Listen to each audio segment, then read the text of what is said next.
sebulan nonton saya itu apa begitu? Apakah Anda setuju dengan saya ataukah Anda tidak setuju? Ataukah Anda justru malah mengiyakan bahwa memang ya Muhammad itu segala yang buruk-buruk menempel padanya? Atau gimana? Silakan. Maksudnya gimana itu, Bang? Bang, Muhammad itu hidupnya dari mana sih? Dia menafkahi hidupnya dari mana? Dari berdagang. Berdagang sejak dia jadi nabi maksud saya. Betul, yang Anda katakan itu betul. Sebelum dia jadi nabi. Sebelum dia jadi nabi kan dia bukan siapa-siapa. Dia tidak punya kedudukan di tengah-tengah umat muslim kan? Betul nggak? Nah, setelah dia jadi nabi, baru dia punya kedudukan di tengah-tengah umat muslim. Nah, yang kita bahas nih Muhammad setelah jadi nabi, Bang. Setelah dia jadi nabi, dia menafkahi dirinya, istri-istrinya. Itu dari mana?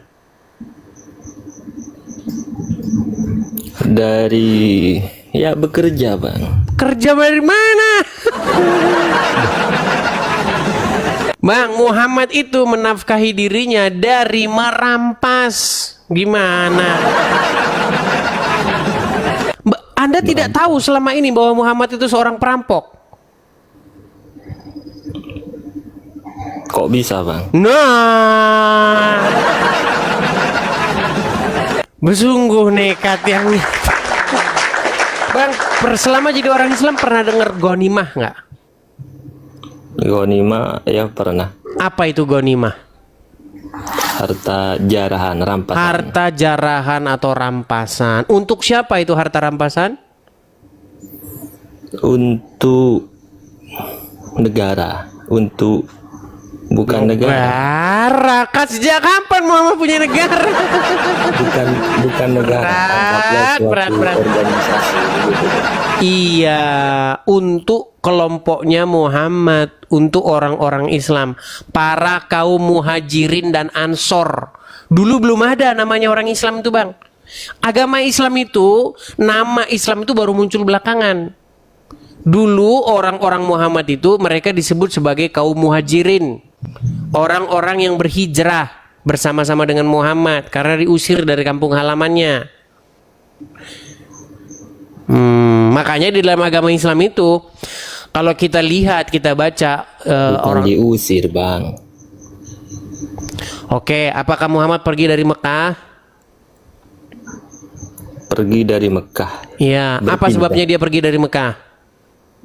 Untuk memperluas ajaran-ajaran tauhid itu. Bukan, dia diusir dari Mekah karena orang-orang Mekah itu berbeda pandangan, berbeda haluan. Iya, karena Muhammad memerintahkan untuk menyembah Tuhannya di Bani Israel sana. Itu pertama, Muhammad tuh orangnya pertama seperti itu. Dia ingin memindahkan kiblat. Dulu kiblatnya itu adalah di Ka'bah. Dulu kiblatnya orang-orang Mekah itu di Ka'bah. Mereka di situ menyembah berhala. Lalu Muhammad bilang, tidak benar ini, kiblatnya ke sana, ke Baitul Maqdis. Tahu? Kiblatnya orang Islam yang pertama di mana? Di Mekah itu, kata sampean itu. Yang pertama kali, Bang, sebelum di Mekah apa? Di Ka'bah.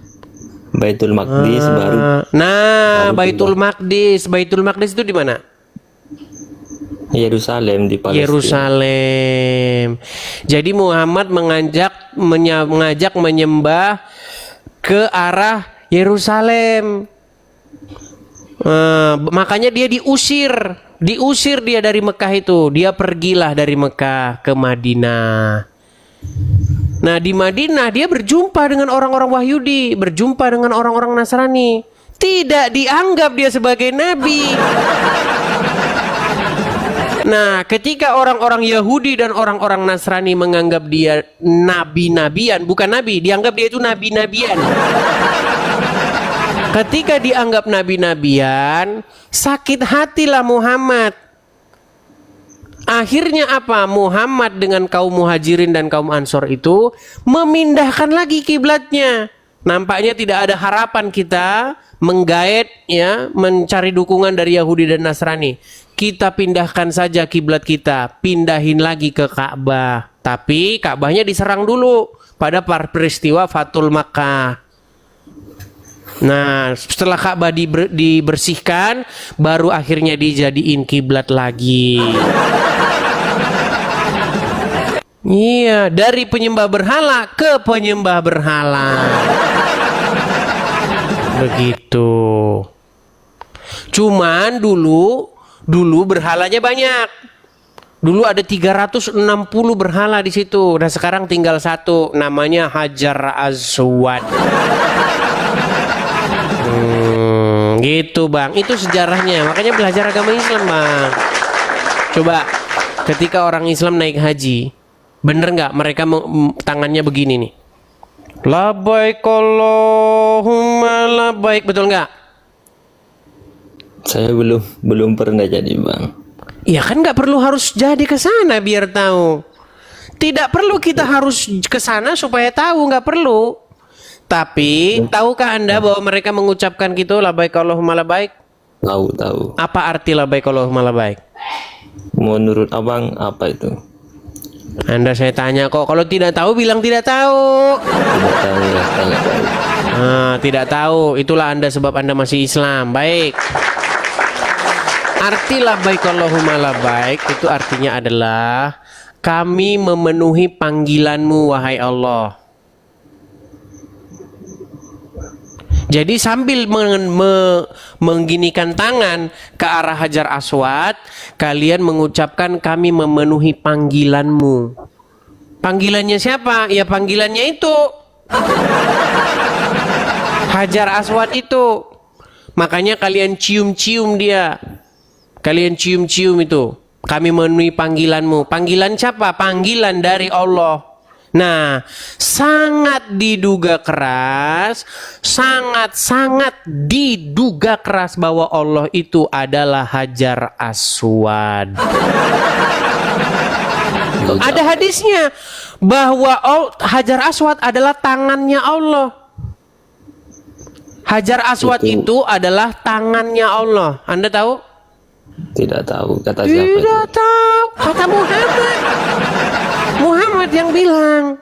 Mau saya tunjukkan hadis-hadisnya bahwa Hajar Aswad itu tangannya Allah. Iya. Baik, kita akan tampilkan hadisnya ya. Baik, kita tampilkan hadisnya. Baik ya, sabar.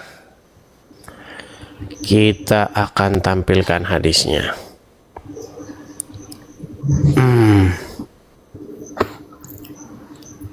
Hajar Aswad ya. Kita bukakan hadis tentang Hajar Aswad yang adalah tangan Allah. Baik. Nih, saya balikkan kamera saya, Bang ya. Nih, kita lihat. Perhatikan. Ini judulnya saja, Bang ya. Siapa yang menyentuh Hajar Aswad? Dia menyentuh tangan Allah. Ini website Muslim, Bang. Bukan saya. Assalamualaikum, Ustadz. Izin mengenai hadis Ibnu Majah nomor 2957. Wahai Abu Muhammad, hadis apa yang sampai kepadamu tentang pajak Hajar Aswad ini? Atta mengatakan, Abu Hurairah menceritakan kepadaku bahwa beliau mendengar Rasulullah bersabda, siapa yang menyentuhnya, maka sungguh ia menyentuh tangan Ar-Rahman. Ini gimana? Sudah percaya sekarang? Itu masalah bahasa saja itu, Pak. Bahasa saja. Masalah. Jadi Allah itu punya tangan dan tangannya itu adalah Hajarul Aswad. Tidak seperti itu juga, Bang. Itu Barang siapa yang mencium Hajar Aswad, maka dosa-dosanya diampuni, dihapuskan. Betul? Bahasa majes itu. Iya, kalau mencium Hajar Aswad maka dosanya hilang, betul? Dihapuskan, betul? Ya, kalau Iya. mencium ya begitu. Makanya saya bilang kalian ini tiada lain dan tiada bukan adalah agama bebatuan. Tidak seperti itu juga. Loh, kenapa saya katakan agama bebatuan? Satu, sampai sana cium-cium batu, putar-putar batu, lempar-lempar batu. Abang tahu, Bang, tahu lempar jumroh? Tahu lempar jumroh nggak? Simbol. Iya, saya ngerti. Lempar batu itu kan simbol melempar setan, betul? Ya. Nah, habis itu kalian putar-putar batu, betul? Mencium batu itu seolah-olah mencium tangan Allah, betul? Tuh tidak. Nah, tadi udah dibacain hadisnya kok. Tadi kan sudah saya bacakan hadisnya, Bang. Gimana Anda ini? Hadis itu ya tidak bisa ditelan mentah-mentah begitu. Oke, Ibaratnya- sebelum kita ibaratnya mau beras nelit, itu loh. ya kita nggak usah melintir hadisnya. Intinya, barang siapa yang mencium Hajar Aswad atau menyentuh Hajar Aswad, dia menyentuh tangan Ar-Rahman, betul? Berat ini. Bukan tangan, maksudnya bukan tangan ini loh, bukan tangan. Iya, saya seperti- mengerti. Makanya tangan Allah itu diibaratkan adalah menyentuh Hajar Aswad. Ketika menyentuh Hajar Aswad itu seolah-olah menyentuh tangannya Allah, betul? Ya, Iya, ketika Anda melempar batu seolah-olah Anda melempar setan, betul? ya. Iya, makanya saya bilang agama Islam agama bebatuan.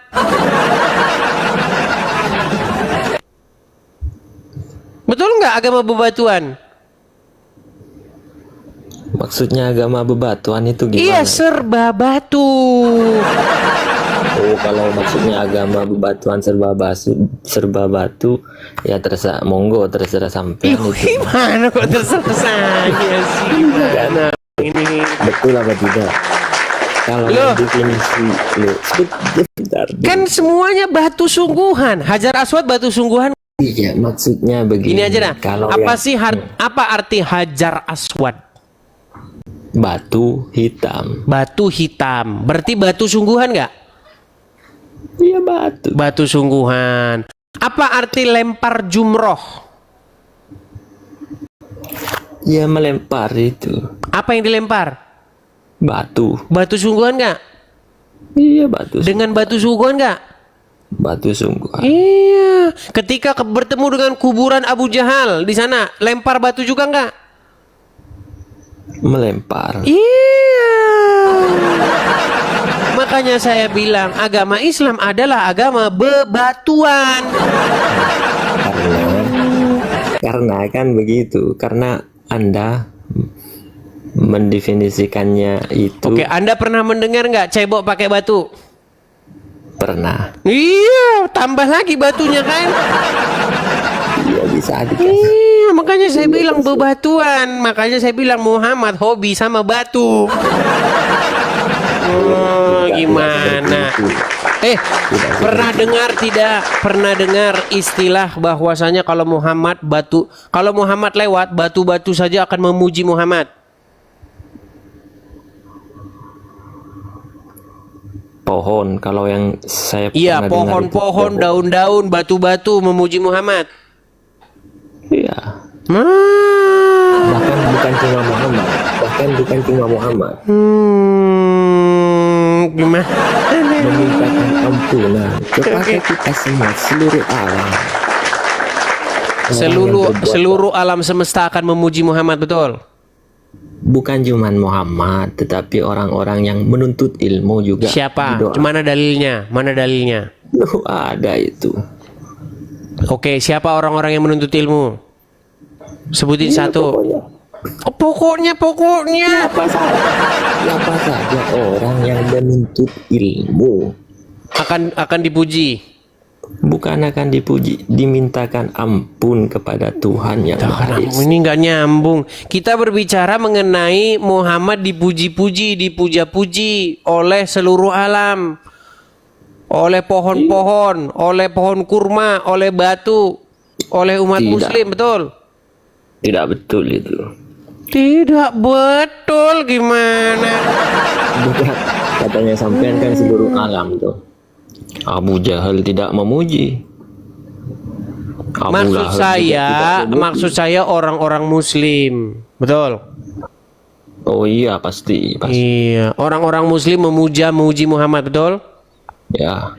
Orang Muslim adalah pemuja Muhammad, betul? Ya. Iya, dan orang Islam menyembah dan mempertuhan Muhammad.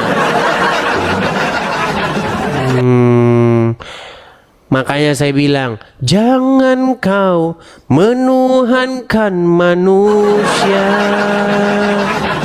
Jangan kau juga menuhankan Muhammad. Teret, teret, teret. Hai umat Islam. Teret, teret.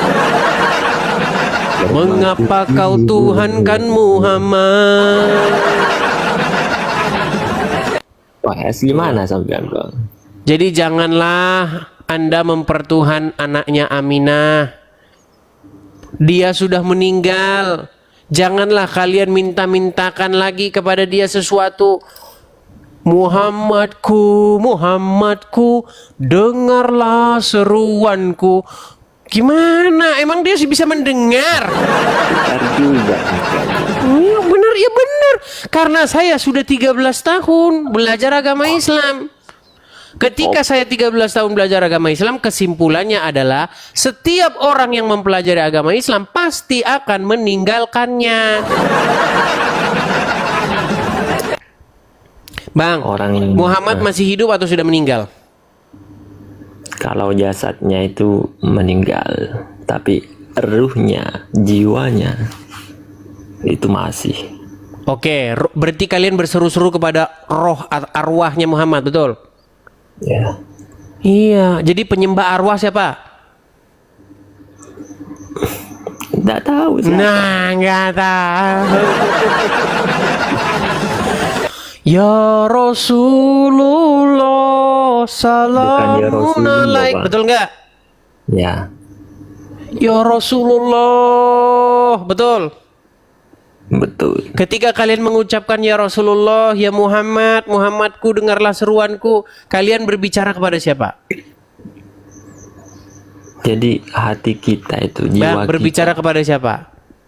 berbicara kepada Allah. Allah. Berarti Anda bilang sama Allah, Muhammadku, Muhammadku, dengarlah seruanku. Itu berarti berucap kepada Allah. Iya. Iya, makanya Allah itu Muhammad, teman-teman. Bukan begitu, Bang. Sulit. Oke lah Bang, jangan dipaksakan Bang. Bang, gini, kita kasih kesempatan ya kepada Muslim yang mengerti agama Islam ya.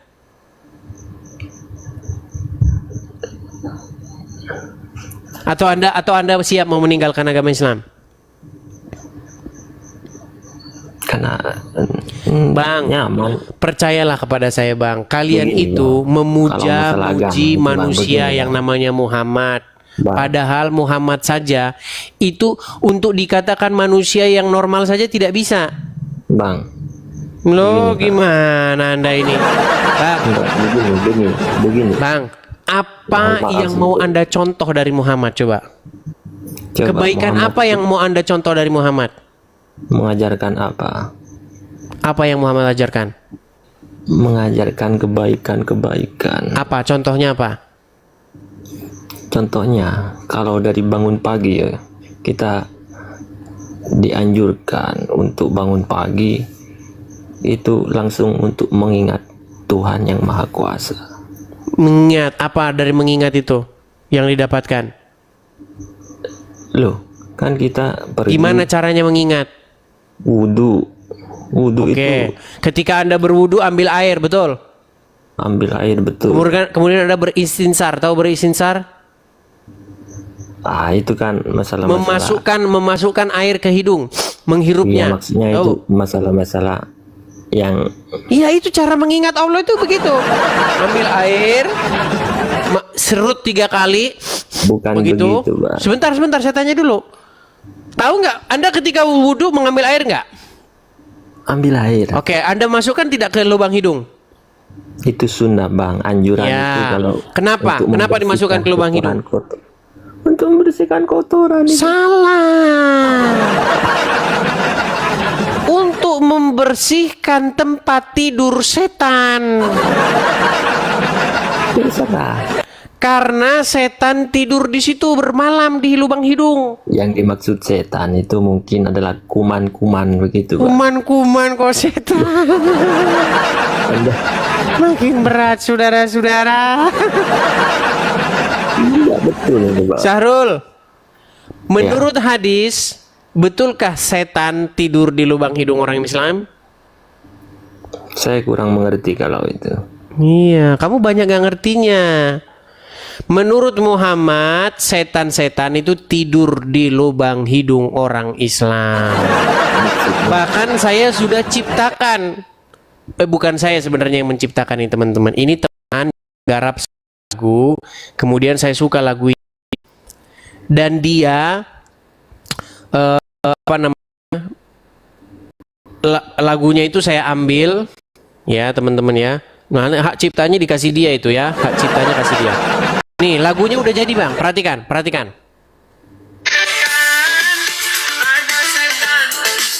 Ada setan di hidungmu. Setan tidur di hidung muslim. Karena hadis bilang demikian. Ada setan di lubang hidung orang Islam. Saya kalau ngomong ada dasarnya. Jadi begini, Bang.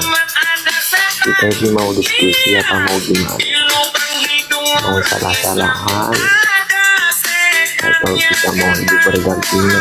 Gitu, Bang. Memfitnah. Sungguh Anda nekat yang nyata. Coba sekarang saya tanya, apakah lagu saya tadi itu mengandung fitnah? Kalau memang ada landasannya, Ada, Bang. Iya sih, Saya udah tidak ada. berani memfitnah agama Islam. Kalau saya memfitnah agama Islam, nanti saya dilempar dari Monas, dari atas. Makanya saya kalau ngomong pakai data. Menurut Bagus. Muhammad, setan itu tidur di lubang hidung orang Islam. Makanya orang Islam tuh kalau ngambil air wudhu, dibersihkan itu lubang hidungnya. sekarang begini, Bang. Tapi walaupun dibersihkan, besok balik lagi ke situ. Tidur lagi. Dibersihkan lagi, tidur lagi di situ. Kalau Bang Edis, kalau Bang Edis tahu yang dikatakan setan itu apa tidak? Bang, kita tidak membahas mengenai setan itu apa. Kita tidak membahas mengenai bentuk setan gimana. Kalau kata Muhammad, setan itu ada tanduknya. Dan dia makannya setan itu pakai tangan kiri. Minumnya Virus itu, pakai Bang. tangan kiri. Apa makanan setan? Bekas-bekas tulang-tulang. Makanya kalau cebok jangan pakai tulang-tulang, karena itu masih makanan setan. Muhammad masih peduli dengan setan. Dia mengajak pengikutnya untuk tidak cebok pakai tulang, karena itu masih nanti makanan setan. Makanya saya bilang, Bang, makin Anda pelajari agama Islam, Bang, makin Anda menertawainya dan akan membuangnya ke tong sampah. Gimana Anda ini? Bang, kalau Anda mau sungguh-sungguh belajar agama Islam, nanti Anda akan mendapatkan hal-hal lucu-lucu. Setan makan pakai tangan kiri, minum pakai tangan kiri, betul? Betul? Ya, Iya. Kalau ada lalat terbang, tuh masuk ke gelas Anda. Trik. Menurut Muhammad suruh diapain? dianjurkan untuk dicelupkan. Dicelupkan, lalu diminum airnya, betul? Dibuang lalatnya, Bang. Iya, lalatnya dibuang, airnya Diminum. iya. Makanya kalian ini kalau ada lalat malah dimandiin di situ, celupin sekalian. Airnya diminum, makanya kalian minum air bekas mandian laler. Coba sekarang, Ada riset begini, menurut Bang. Muhammad Ada riset. menurut Muhammad air kencing onta itu bisa diminum nggak? Saya kurang paham itu. Kurang paham, Bang. Banyak orang pergi ke sana, ke Arab, ketika mereka umroh, mereka di sana wisata nyari-nyari kencing onta dan diminumin. Banyak videonya, Bang. Itu Orang-orang salah Islam paham minumin. itu, Bang. Salah paham. Iya, orang yang Bang, salah kencing paham. onta. Waduh. Bentar, Orang-orang balik. yang salah paham. Gimana? Orang-orang yang salah paham. Jadi menurut Anda orang-orang yang banyak ini salah memahami mengenai kencing onta itu? Iya. Baik. Saya akan tunjukkan kepada Anda ya. Sebentar. Kita bahasnya yang sederhana-sederhana saja, teman-teman.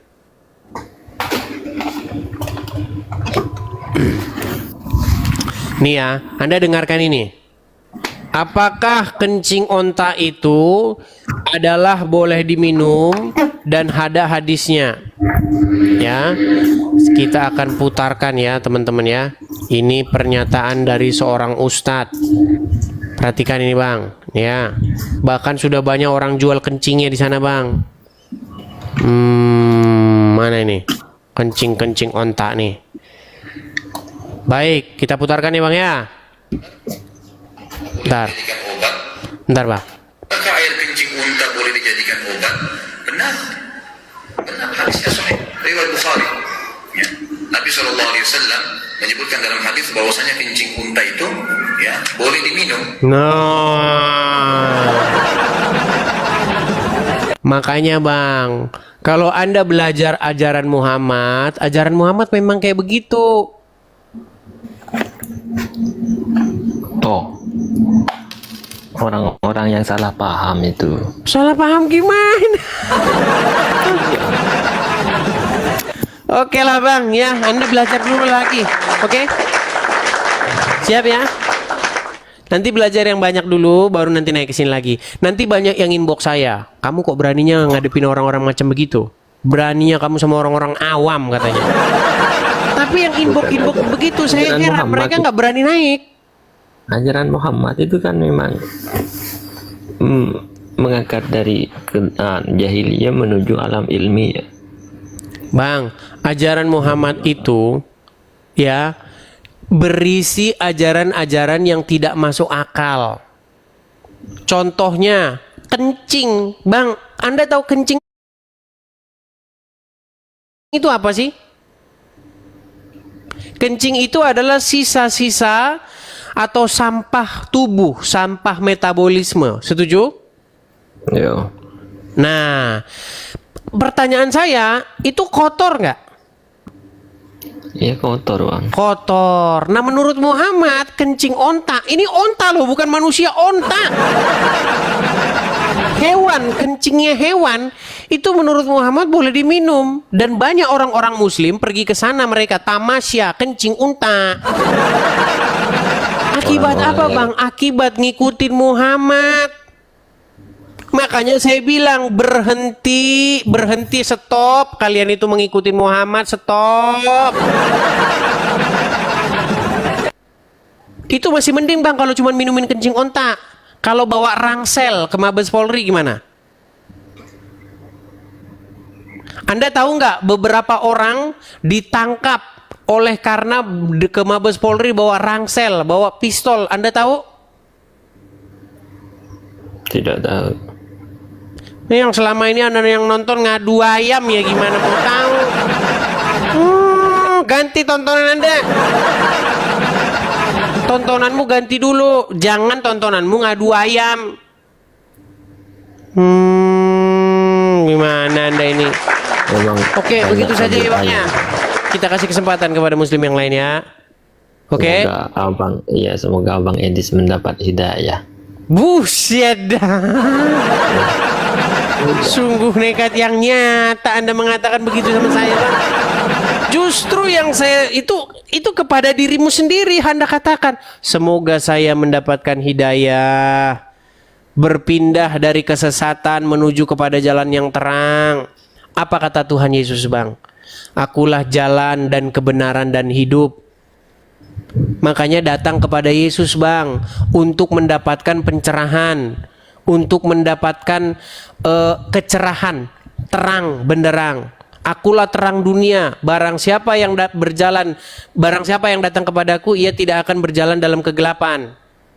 Bang, sebentar bang. Bang, dengerin, coba ya, Yesus itu dengerin. apa, Bang? Sebentar, nih. Saya tanya kepada Anda nih. Menurut Al-Quran, di dalam Taurat, di dalam Injil terdapat petunjuk dan cahaya, betul? Iya. Oke.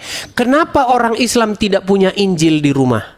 Padahal Al-Quran mengatakan di dalamnya terdapat petunjuk dan cahaya.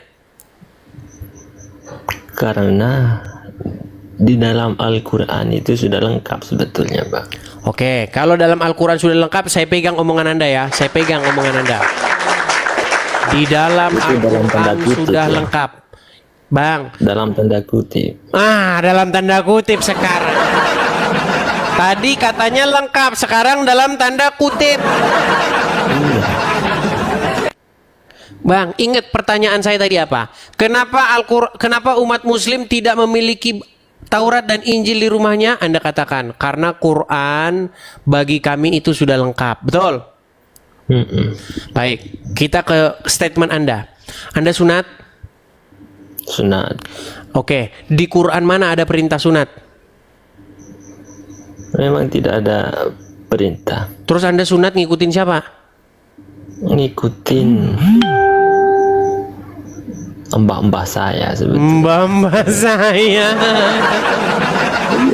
Dan mereka itu tiada lain adalah orang-orang yang mengikuti orang-orang yang terdahulu. Dan sungguh mereka itu begini, adalah Pak. orang-orang yang mengikuti hawa nafsunya belaka. Sunat itu baik atau tidak? Bang, kita tidak berbicara mengenai sunat itu baik atau tidak. Itu nanti masih debatable. Ada yang mengatakan sunat itu menurut medis tidak baik. Ada yang mengatakan, bukan itu bang. Bible itu juga tidak pernah mengatakan sunat itu baik atau nggak baik. Sunat itu menurut Bible adalah sebuah tanda. Sebuah bekas tanda bahwa Tuhan pernah punya janji. Gini bang, kalau orang punya berjanji, ada tandanya nggak? Contoh nih, contoh. Anda mau janji nih, misalnya Anda mau beli rumah, tanah ini sudah saya beli dengan sekian, ada tandanya nggak? Tanda maksudnya tanda. Contoh nih, misal Anda punya janji, misalnya Anda beli tanah. Maksudnya beli tanah itu janjian beli tanah apa gimana itu? Ketika Anda beli tanah, sudah tanda beli bahwa tanah. Anda beli tanah itu ada nggak? Ada sertifikat. Iya, ada materainya, betul? begitu. Ada di situ ada tertuang bahwasanya pada tanggal sekian Anda menyerahkan uang kepada si Udin sekian, kemudian untuk ada tulisannya kan? Nah, sunat itu adalah sebuah tanda juga, tanda bahwa Tuhan tuh pernah punya ikatan perjanjian dengan Abraham. Bahwasanya bahwa dari pihak Abraham itu di keluarganya dia dan keturunannya itu harus disunatkan. Apa janjinya? Bahwa tanah orang-orang Kanaan ini akan diberikan kepadamu dan kepada keturunanmu. Tuh bang. Jadi Abraham itu diberikan tanah orang Kanaan. Tapi begini bang. Sebentar dulu, sekarang saya tanya, kalau umat Muslim sunat buat ngapa? Ya buat Pening. enak saja. Enak, Bang. Makanya Abang. saya bilang bang, kalian ini Jujur kalau saja. nyontek, kalau Iya, nyontek itu harus tahu alasannya. Jangan seperti kita Bukan anak begitu, SD, Bang. bang. Dulu waktu zaman anak SD ada Saya apa ini namanya? background dari Apa namanya dikasih- yang kayak begini-begini tuh? Saya ingat dikasih- pasti saya masih SD. Akar pangkat berapa gitu? Tenang dulu bang, tenang. Akar pangkat berapa gitu? Berapa? 95. Tulis 95. Tiba-tiba ada 95. Dipanggil ke depan. Nah, Cek. Coba kesini. Panggil. Ini 95 dapat dari mana? Dia nggak tahu jalan ceritanya 95 itu dapat dari mana. Karena Betul, nyolong. Begitu benar, juga dengan agama Islam. Agama Islam itu sering memplagiat, mencontoh orang-orang Yahudi dan orang-orang Nasrani tanpa orang Islam tahu. Contoh. Kenapa dilihatlah oleh Muhammad orang-orang Yahudi sunat? Ya kan? Biar agama kita ini adalah meneruskan ajaran-ajaran sebelumnya. Biar agama kita ini tidak seperti lain atau keluar dari jalur, maka sunat. Nah, makanya ada ayat, diwajibkan atas kamu bersunat seperti orang-orang yang terdahulu. Islam itu kan memang. Makanya sekarang saya tanya, sunat dalam agama Islam buat ngapa? Biar ngapa? Iya, seperti Ibrahim itu. Iya, biar ngapa? Ya, ibaratnya pisang begini, Bang. Berat ini Pisang teman-teman. itu kalau Sulit. ini hidup ini adalah realita, Bang. Baiklah ya, Bang. Saya cuma pesan begini. Selama ini Anda menjadi orang Islam tuh hanya ikut-ikutan saja. Selama ini Anda tidak tahu kenapa Anda Islam. Nah, dengan Anda mempelajari agama Islam, nanti Anda akan membuktikan sendiri perkataan saya itu. Pegang perkataan saya. Selagi Anda betul-betul sungguh-sungguh mau memperdalam agama Islam, maka semakin Anda mempelajari agama Islam, semakin dekat pintu gerbang untuk meninggalkan agama tersebut. Oke, siap ya? Ini sebetulnya, Bang ini sebetulnya yang pantas ini jadi pelawak. Oh, pantas. Saya harusnya menjadi stand up komedian, tapi nggak lolos. Iya. Oke ya, gitu saja ya. Gitu saja ya. Kalau saya jujur saja saya akui. Karena kalau zaman saya dulu, zaman sekolah, apalagi zaman saya SMA, kalau saya nggak masuk kelas, sepi kelas sepi. Iya. Kalau saya ada di kelas, wah, kelas itu langsung hidup dia. Ini nih. Betul. Coba sawer paus dulu. Paus lagi. Oke, sudah ya Bang ya, Bang Sarul ya. Oke. Siap. Baik, terima kasih Bang Sarul. Terus Semoga gimana, Anda mendapatkan hidayah dan kebenaran dari Tuhan Yesus untuk meninggalkan Muhammad dan ajarannya. Oke, Sebetulnya saya mau belajar ke sana juga.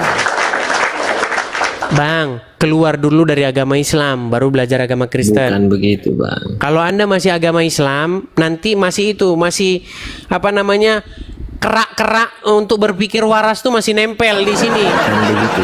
Saya itu penasaran apa yang dikatakan Tuhan Yesus begitu dalam agama apa Kristen itu. Iya, tetapi bagaimana Anda mau percaya kalau Anda tidak meninggalkan agama Islam dulu? Apa yang dikatakan Allah, loh, kok Tuhan Bapa, apa yang dikatakan Tuhan Bapa, Tuhan Anak begitu. Oke, baik. Sekarang saya tanya, Itu seperti- apakah Anda percaya bahwa Yesus diutus oleh Bapa di surga? Nah, yang dikatakan Bapak di surga itu apa maksudnya? Begitu saya mau bertanya sebetulnya. Iya, saya tanya dulu. Anda percaya nggak bahwa Yesus diutus oleh Bapa di surga? Duh, bagaimana saya mau percaya? Saya tidak tahu, Bang. Baik, jadi gini Bang. Istilah Bapa itu adalah panggilan, bukan berarti kita itu anak dari hasil biologisnya. Beda dengan bapak biologis kita. Contoh, Anda punya bapak, punya ibu. Begitu juga saya. Itu bapak biologis kita. Nah, Yang biologis jelas-jelas, itu kan yang seperti ini toh. ya daging dan darah. Artinya kita ini keturunan dia secara biologis. Makanya muka kita mirip dengan muka dia. Betul? Ya. Nah, tetapi Bapak di surga itu berbicara mengenai dia, ya, yang kita panggil, kita sapa dengan Bapak itu seperti seolah-olah Bapak dengan anak. Sekarang saya tanya, saya nggak tahu Anda sudah jadi Bapak atau belum. Anda punya anak? Sudah. Oke, apakah otomatis secara naluriah seorang bapak itu pasti mencintai anaknya, betul? Pasti. Nah, seorang bapak pasti dia itu akan bagaimanapun dia akan membela anaknya, bagaimanapun anaknya itu selalu disayangi, dikasih dia, betul? Ya. Walaupun bapak menghajar anaknya itu karena bapak itu ingin supaya anaknya itu berada di jalan yang benar, betul? Betul. Nah, seperti itu juga Bang, relationship atau hubungan kita dengan dia, makanya kita panggil dia sebagai bapak. Sekarang saya yang tanya. Nah, sekarang di dalam agama Islam, Bang, sebentar. Di dalam agama Islam, bolehkah Allah itu dipanggil sebagai bapak? Dalam agama Islam, bolehkah Allah itu dipanggil sebagai Bapa? Tapi Bapa itu zat yang satu ya. Nah, saya tanya dulu, bolehkah dalam agama Islam memanggil Allah dengan panggilan Bapa? Boleh nggak? Sebentar dulu Bang. Kalau Berat. Ini udah begini. Bang, dijawab dulu simple, boleh atau tidak boleh? bukan, loh saya tidak bisa asal jawab. Mumet. Bang, tanya itu harus dibahas, harus Silakan. dibangun dari dasar dulu. Silakan. Sekarang begini, apakah Bapak di surga itu adalah adat yang esa? Bukan zat, Bang. Zat itu dalam agama Islam. Ya, apakah Bapak itu bukan zat, tetapi dia itu sebuah keberadaan, sebuah realita, bukan zat. Kalau zat itu nggak jelas, Bang. maksudnya realita yang ada mutlak begitu toh? Iyalah, seperti itu. Adanya tidak ada awalnya. Tidak berawal, tidak berakhir, tidak berkesudahan, tidak terlampaui akal dan pikiran manusia. Lah itu namanya Allah, Bang. Nah, baik. Apakah boleh dia dipanggil dengan Bapak? Meninggal dunia. Terserah yang mau manggil.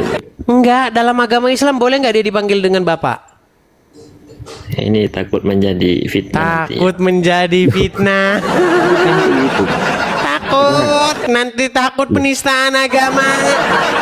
Bukan. Loh, bener. Coba sekarang saya tanya, Bang, dengerin saya nih. Ya. Kalau di dalam Al-Quran, orang-orang justru Quran justru mengutuk orang-orang yang menyebut atau mengatakan Allah itu punya anak. Laqad kafara lazina qalu, sesungguhnya telah kafirlah orang-orang yang berkata bahwasanya Isa itu adalah anak Allah. Betul? Apalagi kalian menyebut dia bapak, seolah-olah kalian anak-anaknya. Mulai macet nih, macet. Itu kalau maksudnya. Bukan. Bang, di dalam agama Kristen ada lagu begini. Di dalam agama Kristen ada lagu begini. Seperti bapa sayang anaknya, demikianlah kau menuntun langkahku. Tuh. Hubungan antara Tuhan itu dengan manusia seperti hubungan antara bapak dengan anak. Begitu dekatnya. Makanya Gus Dur pernah berkata, umat yang paling dekat sama Tuhan itu orang Kristen. Kenapa? Karena panggil Tuhan dengan panggilan Bapa. Begitu Bang. Sedangkan umat yang paling jauh dari Tuhan adalah umat Islam. Iya, saya aku itu. Iya, memang iya kok gimana? Apa buktinya? Apa buktinya orang Islam paling jauh dengan Tuhannya? Iya, speaker itu. Toa. Karena orang Islam manggil Tuhannya pakai toa, nggak cukup satu toanya 5. Sebetulnya begitu. Disayangkan memang Bang ya. Iya, kenapa Anda masih dalam agama Islam kalau disayangkan?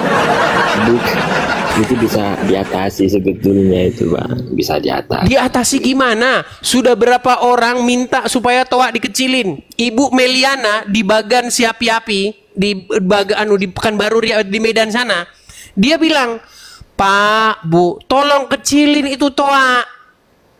Malah dibakar wiharanya.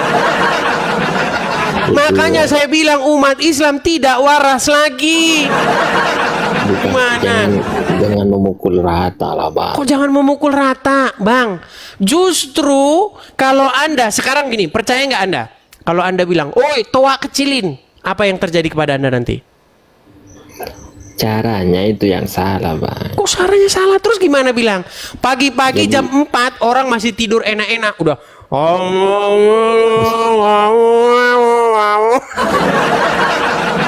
Jadi begini, saya cerita dulu ya. Silakan. Itu humor sebetulnya itu. Gus Dur itu memang pernah begini, pernah menyampaikan humornya itu. Ada 3 agama yang ini tuh, yang berdebat siapa yang paling dekat dengan Tuhannya. Kata yang Kristen itu, saya panggil kata Buddha itu, saya panggil Om. Jadi saya yang paling dekat. Yang katanya yang Kristen, lebih dekat saya dong, saya panggil Bapak, begitu tuh. Baru kamu kata yang Iya, berdua orang itu, Islam manggil Tuhan ya pakai toa karena jauh.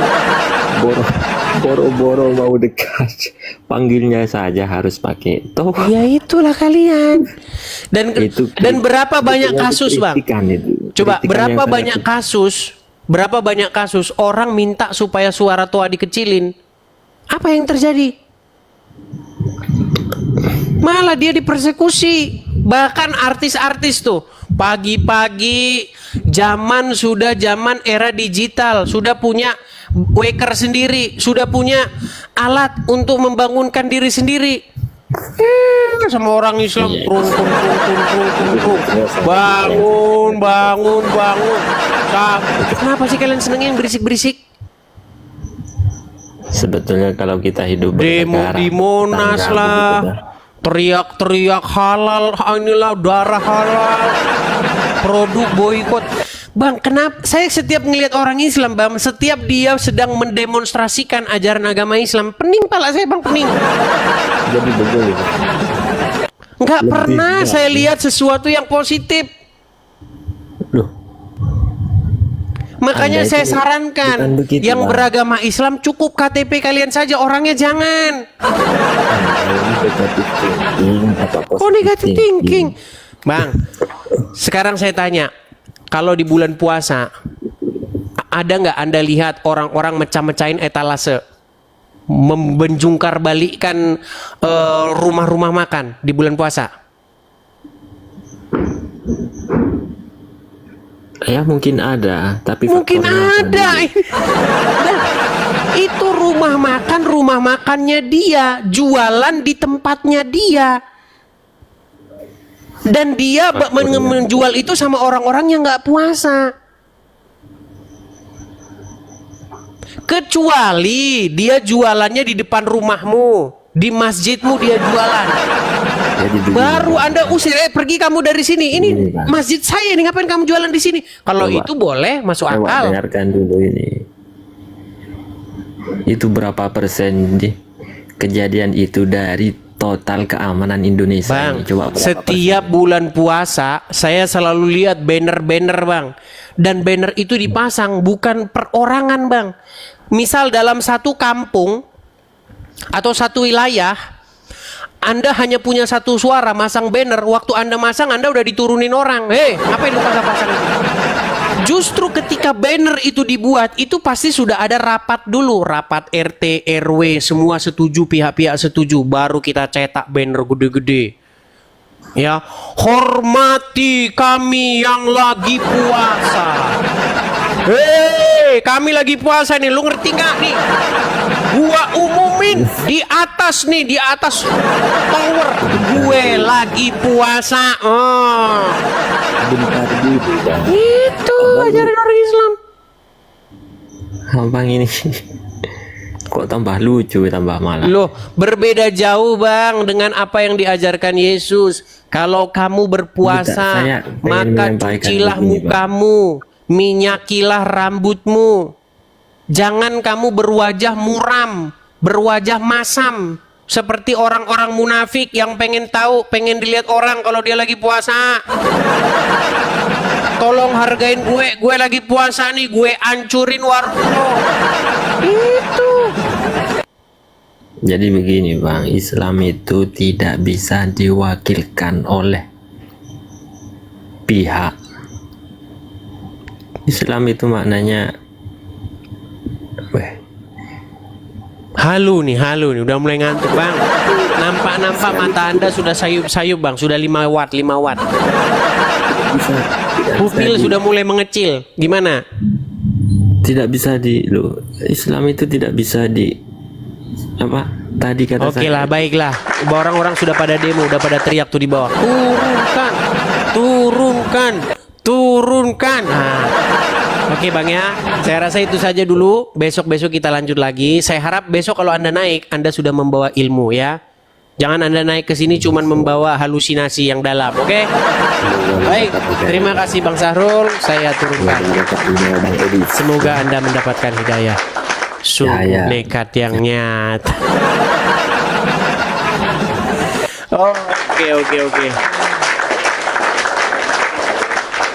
Oke, kita lanjutkan kembali ya teman-teman. Oke, sebelum kita lanjut teman-teman, sekali lagi saya umumkan teman-teman, pastikan Anda